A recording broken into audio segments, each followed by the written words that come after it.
Hello everyone, this is Shraddha Chakrabarti and you are watching Tuple.com. Today we are going to interact with Mr. Nitin Dixit, co-founder and MD of Eastern Farms LLC. We'll discuss with him how he began his journey and what is Eastern Farms LLC all about. So let's begin this interview.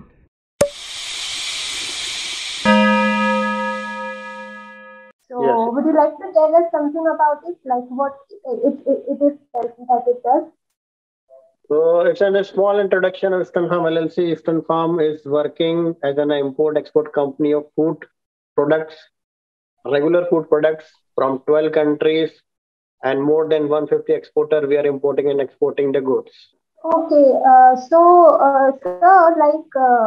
import and export is not so much common in businesses. So, what made you choose this as your, career or business? Because what we say, I am from very common families and medium families. So what we say, my 15 years of experience in a job.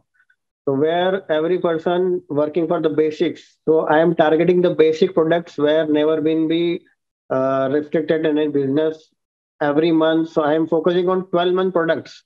Every person should need uh, what we say, like in COVID time, only food and medical services are running. So that is the biggest lesson for us is that every business should be hampered, but food is never been hampered. People leave anything, but food is necessary, and especially for necessary food like rice, wheat flour, fruits and vegetable. So not going for the luxury fruits like a strawberry or sour lychees or something like that, but basic products what we needed. So working on basic product and always like 12-month products. Uh, as from starting, we are working all over India and visiting more than 12, 20 countries. So focusing product, what product is growing 12 months in their country and which we can Yeah. sellable in Dubai because Dubai is a what we say hub of import export. So in Dubai, you find more than the 150 nationalities people here and importing goods and re-exporting goods from I think all over South Africa, African countries, Southeast Asian countries, and Europe as well. तो sir like Indore से like MP से Dubai तक का सफर हाँ काफी जी। ज्यादा लंबा है एंड काफी ज्यादा अचीवमेंट आपने बहुत अच्छा किया है सो कैसा रहा आपका सफर like can you tell us something about your journey so far? बिल्कुल बिल्कुल एक्चुअली जैसा कि मैं पहले भी बहुत सारे इंटरव्यू में ये चीज बोली है कि जब भी आप कोई नई चीज चालू करते हैं तो सबसे पहले जो आपका सबसे कमजोर पार्ट होता है वो आपको परेशान करता है। तो जब मैं जॉब में था तो सबसे ज्यादा मुझे सैलरी परेशान करती कि सैलरी अगर नहीं आएगी तो मेरा क्या होगा। तो जॉब के साथ साथ मैंने एक्सपोर्ट चालू करा और बहुत रिस्क लेके चालू करा उस टाइम बट शुरुआत में लॉसेस भी हुए, टेंशन में भी आए क्योंकि जब आप जॉब में होते हो तो छोटा छोटा पैसा भी बहुत इंपॉर्टेंट होता है। तो जब आप पूरा पैसा लगाकर एक बिजनेस में डालते हो और बिजनेस फ्लॉप हो जाता है या नहीं चलता है उस टाइम तो एकदम से ऐसा लगता है कि अब दुनिया रुक गई है बट अगर आपने कंटिन्यू रखा उस चीज को तो सेम ने इसको कंटिन्यू रखा। काफी प्रॉब्लम्स आई उसके अंदर, फाइनेंशियल प्रॉब्लम आई, प्रोडक्ट को लेकर प्रॉब्लम आई, लेकिन कंटिन्यू रखा तो स्टेप बाय स्टेप हम आगे बढ़ते रहे उसके अंदर। तो continuation is the key of business, ये रहा हमारा हमेशा के लिए। जी सर बिल्कुल। सो इम्पोर्ट एक्सपोर्ट हमारे लिए नया है। अगर हम किसी दूसरी कंट्री की बात करेंगे तो वो जितना प्रोडक्ट पैदा करते हैं यानी कि अपने शुद्ध हिंदी में बोले कि अगर हम लोग 100 प्रोडक्ट बनाते हैं तो सिर्फ एक प्रोडक्ट एक्सपोर्ट करते हैं। ये हमारे इंडिया की हालत है। और वही अगर अपन दूसरी कंट्री को कंपटीशन करेंगे तो जैसे अपन चाइना से कंपटीशन करते हैं तो अगर वो 100 आइटम बनाता है तो 65 एक्सपोर्ट करता है। तो ये सबसे बड़ा लैक है इम्पोर्ट एक्सपोर्ट को लेके इंडियंस को, क्योंकि हम लोग उतना एक्सपोर्ट ही नहीं करते हैं।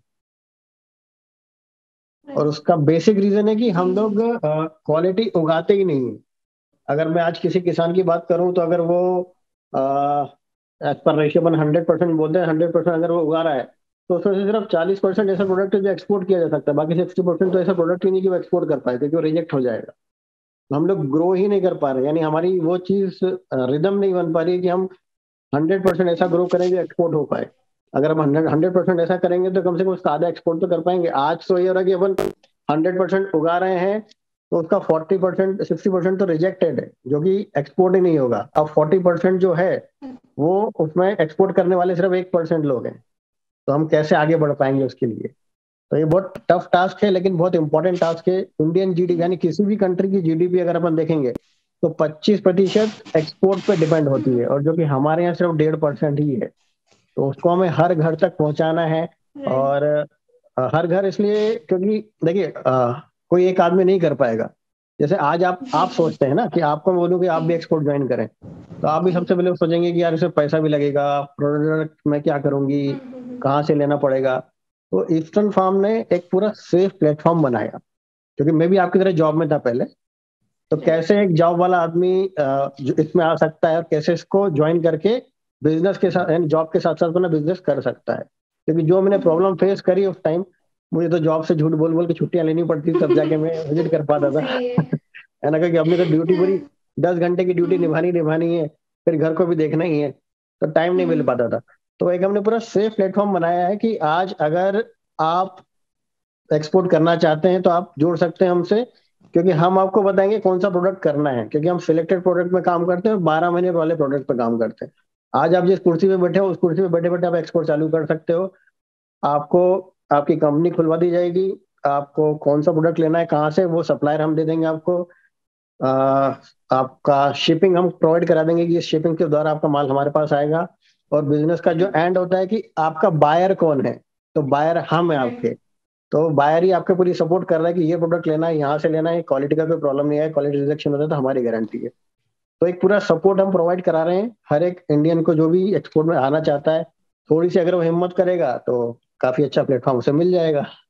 जी sir, it's so great to know कि आप अपने साथ साथ और लोग मतलब इंडिया की ग्रोथ के लिए भी इतनी मेहनत कर रहे हैं, लोगों को इतना बिल्कुल। इन्फ्लुएंस कर रहे हैं कि इस पर्टिकुलर सेक्टर में आए। और इट्स शुरू सो से ग्रेट ही टू थोड़ा नो। सा पेट्रियोटिज्म बहुत ज्यादा था। इंदौर में बहुत मैं झंडा ले लेके दौड़ा हूँ अपने देश का। मैं एक्चुअली एक मैराथन रनर भी हूँ। सुपर चार्जर शायद आपने सुना हो, इंदौर में ग्रुप है हमारा। इंदौर हाँ सुपर हाँ चार्जर हाँ। करके एक ग्रुप है हमारा ना, जहाँ पे मैराथन वगैरह कराते हैं हम लोग, साइकिलिंग वगैरह कराते हैं, तो ये ग्रुप। हाँ हाँ हाँ। राइट। तो उसका हम बोलते हैं ना कमेटी मेंबर, यानी शुरुआत हमने ही करी थी उस ग्रुप की। अब तो अगर मैं यहाँ आ गया, लेकिन अब काफी अच्छी ग्रो कर रहे हैं वो लोग उसमें। तो उसमें तिरंगा रन भी कराई थी इन लोगों ने। तो वो देशभक्ति से शुरू से अंदर से भरा होता है, कुछ तो करना है। तो पहले कुछ मिलिट्री के करना लिए ट्राई है। करा, फिर स्पोर्ट्स में जाने के लिए ट्राई करा। तो शायद उतना हुनर नहीं था, लेकिन अब जो चीज मिली उसको तो देश के लिए कुछ करें। नहीं सर, आप बहुत कुछ कर रहे हैं and it's so great to know कि हमारे इंडियन भी इतने आगे गए हैं, दुबई जैसे कंट्री में जाके इतना सक्सेसफुल बिजनेस नहीं नहीं, हम एंटरप्रेन्योर्स तो ये बन चाह रहे रहे हैं कि हर आदमी वो सोचे वो चीज। देखिए होता क्या है कि अ, अब मैं जो सोच रहा हूँ वो सब लोगों तक पहुंच ही नहीं रही बात। तो वो मेरे हैं। जी सोचने से जी। क्या होगा? वो आप ही पहुंचा सकते हैं, हम तो पहुंचा नहीं सकते। नहीं सर, वो बोलते हैं ना, हम खुद करें तो भी सामने लोग मतलब हम खुद हाँ से जी, हाँ जी। स्टार्ट करेंगे तो बाकी लोग भी आ ही जाएंगे, तो तो इस आप लोग ही प्रकार। माध्यम है जो ओके हमारी सर। बात सब तक पहुंचा सकते हैं। बिल्कुल सर, बिल्कुल हाँ पहुंचाएंगे। जी, हाँ जी। Okay sir, moving on to our next question कि हाँ जी। इतने सालों की जर्नी, जैसे आपने कहा कि काफी मेहनत की आपने स्टार्टिंग में ऑफिस से छुट्टी के लिए एंड फाइनेंशियली काफी क्राइसिस आई होंगी, so can you tell us something about the challenges you have faced, like एकदम नए बिजनेस में जाना, नया बिजनेस स्टार्ट करना, बिल्कुल बिल्कुल। देखिए क्राइसिस सबसे आके। पहले अगर अपन बेसिक की बात करें तो सबसे जैसे मैं सिर्फ आप जैसे अभी अभी हम लोग बात कर रहे हैं तो मैं आपसे कनेक्ट करूंगा। अभी आपके दिमाग में सबसे पहले आता है कि यार अब जॉब, जैसे जैसे ही हमारी, मैं टेलीकॉम कंपनी में था और करीब 17 साल मैंने जॉब करी। तो मुझे सिम बनाने से लेके सिम पूरी खत्म कैसे होती पूरा नॉलेज था। लेकिन हुआ क्या कि 20 कंपनियां पूरी एक साथ, जैसे जियो आया तो बिजनेस पूरा खत्म हो गया। तो मेरा नॉलेज हो गया पूरा जीरो। तो मुझे अपना फ्यूचर एकदम से अनसिक्योर लगने लगा कि अब आगे जाके क्या होगा। तो ये सबसे बड़ी अनसिक्योरनेस थी उस टाइम मेरे पास। तो फिर मैंने उसी के साथ बिजनेस चालू करा। अब यानी एक बड़ा हाइडन पार्ट जो मैंने कभी किसी को बताया भी नहीं है कि मैं यानी आपके नेहरू स्टेडियम और इधर जूस भी बेचा करता था। मैंने एक पहले छोटी सी कंपनी चालू करी थी एयरटेल के साथ, कंपनी के साथ ही, जहाँ पे सुबह 4 बजे उठकर मैं जूस बेचा करता था। हेल्दी जूस करके, हेल्दी सिप करके मेरी कंपनी थी। तो जो नॉर्मल ठेला लगा था ना, वैसा ही मैंने जूस बनाना चालू करा था वहां पर। जिसमें हम फ्रेश जो बोलते हैं ना आयुर्वेदिक जूसेस बनाता था मैं घर पर ही, आंवले का, जुवारे का, लाइक, और हेल्दी स्नैक्स को लेके पूरा एक चेन बनाया था, बीट रूट का। तो जितने भी कैंसर पेशेंट थे, अपना शुगर पेशेंट थे, करेले का जूस वगैरह पीते थे, तो ये मैंने एक पूरी चेन चालू करी थी इंडिया, अपने इंदौर में चालू करी थी। एप्लीकेशन भी बनाई थी होम डिलीवरी की, लेकिन तब तक क्या जोमेटो और ये लोग आए नहीं थे अपने इंदौर में उतना अच्छे से। तो वो आने के पहले ही, तब तक मैं, तो मेरा ट्रांसफर हो गया इंदौर से, तो मुझे वो बिजनेस वाइंड अप करना पड़ा। तो यानी वहीं से आप सोच लीजिए बिजनेस वहीं से चालू हो चुका था, लेकिन पहला फ्लॉप शो था वो। लेकिन ये था कि जब हम्म। अपने सड़क पे खुद का खड़े होकर जूस बेच लिया, तो अब काय की शर्म है, अब जो भी करना है खुद के लिए करना है। तो तब से ही वो चीज एक सही है। मोटिवेशन में आ गई थी कि अब डरना नहीं है, अब काम करना ही करना है। तो अब उसे सबसे बड़ा प्रॉब्लम था कि आज भी आप अगर सोचते हो कि बिजनेस के लिए सबसे पहले फंडिंग आता है कि फंड कैसे निकालेंगे, तो हम लोग सबसे पहले बैंक के पास जाते हैं। तो बैंक बिना कोलेटरल के लोन नहीं देता है। पहले मुझे बड़ा कॉन्फिडेंस था कि हाँ भाई, जी अब जी। नई नई गवर्नमेंट बनी, लोन वोन मिल जाएगा। तो बहुत कोशिश करी, करीब 20 एक बैंकों में गया मैं कि पूरा सीए से बनवाया।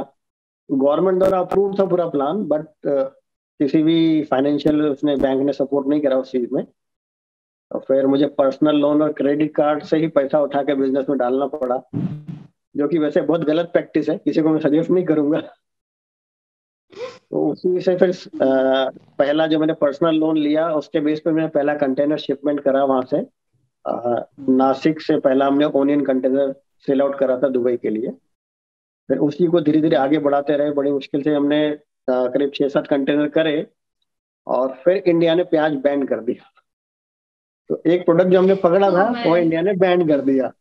तो फिर हमको समझ में आया कि हम एक प्रोडक्ट पर नहीं टिक सकते हैं। तो फिर हमने पूरे इंडिया सर्च आउट करा कि ऐसे कौन से प्रोडक्ट है जो 12 महीने होते हैं। तो फिर हमने राइस को पकड़ा, शुगर को पकड़ा, व्हीट फ्लोर को पकड़ा।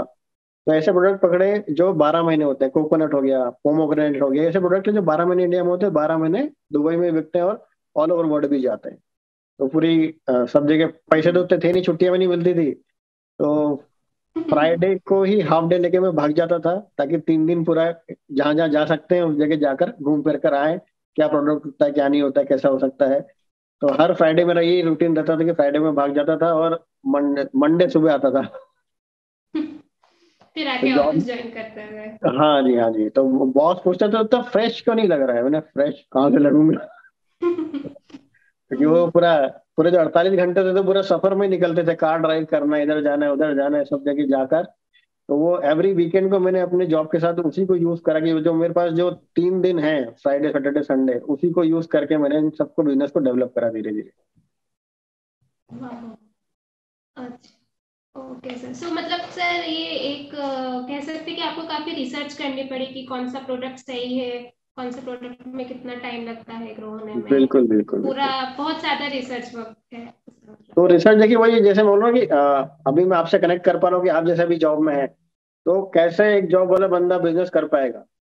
तो वो इसलिए कि जी एक प्लेटफॉर्म ने इसलिए सेफेस्ट प्लेटफॉर्म बनाया कि कोई भी अगर सोचता है कि क्या करना है, क्योंकि वो जो मैंने 5 साल की रिसर्च करी है, वो मैं आपको 5 मिनट में बता सकता हूँ कि ये आपको करना है और ये हो सकता है और ये नहीं हो सकता है।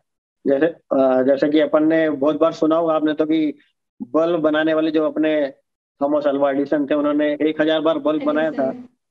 लेकिन एक बार ही सक्सेस हुआ था। तो उनको पता था कि नौ सही। सौ निन्यानवे बार कैसे नहीं बन सकता है। तो मुझे पता है कि 999 बार बिजनेस नहीं हो सकता है, लेकिन एक बार जो हो सकता है मैं बता दूंगा आपको। कैसे हो सकता है, राइट हाँ जी, तो राइट। आपको इतना परेशान नहीं होना पड़ेगा। बस एक बार माइंडसेट की जरूरत है कि अगर अपने माइंड से सोच लिया कि करना है और ये फंड इधर से अपन अरेंज कर सकते हैं, तो बाकी पूरा बिजनेस सेटअप मैं आपको करके दे दूंगा और आप साथ में धीरे धीरे करके आगे बढ़ सकते हैं। जी बिल्कुल। तो सर जैसे आप नए यूथ को क्या कुछ टिप्स देना चाहेंगे कि कैसे पर्टिकुलर इस पर्टिकुलर फील्ड में आए, या फिर कोई भी अपना स्टार्टअप स्टार्ट करें, या अपन एक्सपोर्ट से ही स्टार्ट करते हैं, अगर उनको एक्सपोर्ट में आना है तो किस टाइप का उन्हें स्टार्टिंग करनी पड़ेगी या क्या करना पड़ेगा, यानी कुछ भी टिप्स। देखिए मतलब सबसे पहली चीज तो माइंड सेटअप है। अपना माइंड सेट आपको करना ही पड़ेगा। देखिए बिजनेस थोड़ा रिस्क वाला गेम होता है और रिसर्च वाला गेम होता है। जब मैंने आपको बोला रिसर्च, बिना रिसर्च के आप जैसे आपकी चॉइस है लगे, और एक होता है कि मेरी पसंद का प्रोडक्ट और बिकने वाला प्रोडक्ट, ये बहुत डिफरेंस होता है ना। एक आपकी राइट। चॉइस है कि मेरा फेवरेट हीरो ये है, लेकिन वो फ्लॉप हीरो है, तो वो दूसरों को पसंद नहीं आएगा। आप उसको नहीं बोल सकते कि आप भी जाके हम्म। देखो।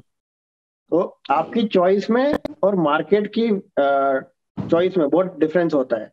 तो आपको जो काम करना है मार्केट की चॉइस के और ध्यान रख के ही कर सकते हो। ऐसा नहीं कि आपको पसंद है तो सब लोग खरीदेंगे।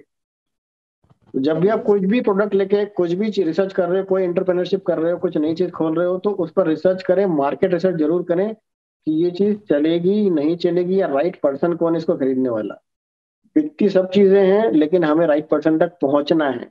तो वो राइट पर्सन तक पहुंचेंगे, आपको लगता है कि इसको बेच पाएंगे, और इसकी चॉइस वही है जो आप सोच रहे हैं। ये नहीं कि आपने सोच लिया और उसकी चॉइस एक जैसी हो जाएगी। तो वो बहुत जरूरी चीज है जो अपन अभी बीच में गैप की बात कर रहे थे ना, कि 95% जो फेलियर यही कारण आता है। फिर विदाउट रिसर्च आप कूदेंगे उसके अंदर बिजनेस में तो फेल होके आ जाएंगे। आप रिसर्च करके जाएंगे, और मार्केट रिसर्च बहुत जरूरी है। बिना मार्केट रिसर्च के आप बिजनेस में एकदम से ना जंप करें। बिल्कुल सर, आई होप हमारे यूथ आपको सुनेंगे और जरूर आपकी सलाह अभी मानेंगे। बिल्कुल बिल्कुल मेरा बिल्कुल। लास्ट फाइनल क्वेश्चन है कि ईस्टर्न फार्म्स एलएलसी का अभी अपकमिंग ईयर्स में क्या प्लानिंग है, मतलब आप क्या प्लान कर रहे हो अभी कमिंग ईयर्स के लिए? जैसे कि आप मेरे पीछे वर्ल्ड मैप देख रही हैं, जी जी जी। तो आने वाले 7 सालों में आपको ईस्टर्न फार्म पूरे महाद्वीपों, 7 महाद्वीपों में दिखेगी। यानी पूरे विश्व में हम लोग, हमारी कंपनियां आपको खुली हुई मिलेंगी।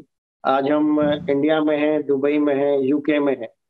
तो हम लोगों ने एशिया, गल्फ और यूरोप कवर कर लिया है।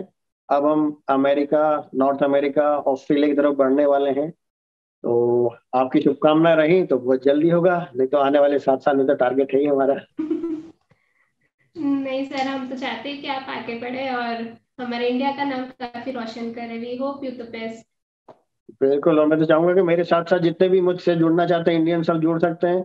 आप जो भी प्रोडक्ट पे जिस पे कॉन्फिडेंस है आपको, हम उसको पूरे विश्व तक पहुंचा सकते हैं। दुबई, यूके, पूरा गल्फ, पूरा यूरोप। अभी ये बिजनेस हम कर ही सकते हैं कि यहाँ पे प्रोडक्ट कौन सा चलेगा आपका और क्या अपन कर सकते हैं। तो सभी जुड़े, और हम लोग साथ मिलके कुछ अच्छा कर सकते हैं और देश की जीडीपी में योगदान दे सकते हैं। जी सर, बिल्कुल। कोई छोटा सा मैसेज आप हमारे दर्शकों के लिए देना चाहेंगे?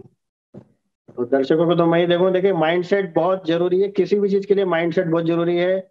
और कोई भी काम आप चालू करेंगे तो सबसे कमजोर पार्ट आपको दुख देगा।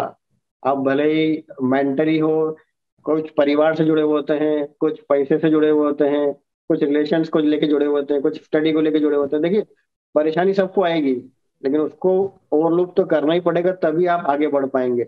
अगर हम परेशानी से डरेंगे तो राइट। फिर तो हमें घर से बाहर में नहीं निकलना चाहिए।